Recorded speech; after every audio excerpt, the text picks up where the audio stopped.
రాజు కొట్టేసినావు కదరా, నాతో ఇప్పుడు ఉంటావా లేదా చెప్పు. తండేల్ని నేనే వెళ్ళకపోతే ఎలాగే? నువ్వు ఇప్పుడు వెళ్ళిపోతున్నావంతే, ఏటకెళ్తున్నట్టు కాదు, నా నుండి పూర్తిగా వెళ్ళిపోతున్నట్టు. ఏటేలుగా మాట్లాడుతున్నావు?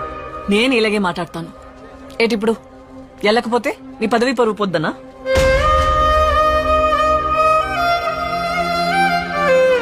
నాకివన్నీ అనవసరం. నేనా తండేలా? ఈ ప్రపంచంలో నీకంటే ఎక్కువ నాకు ఇంకేటి లేదే. రైలు దిగ్గానే మా అమ్మ దగ్గర కంటే ముందు నీ కాడికే వస్తాను కదే. మరి ఉండిపోవచ్చు కదా, ఉండిపో రాజు నా కోసం.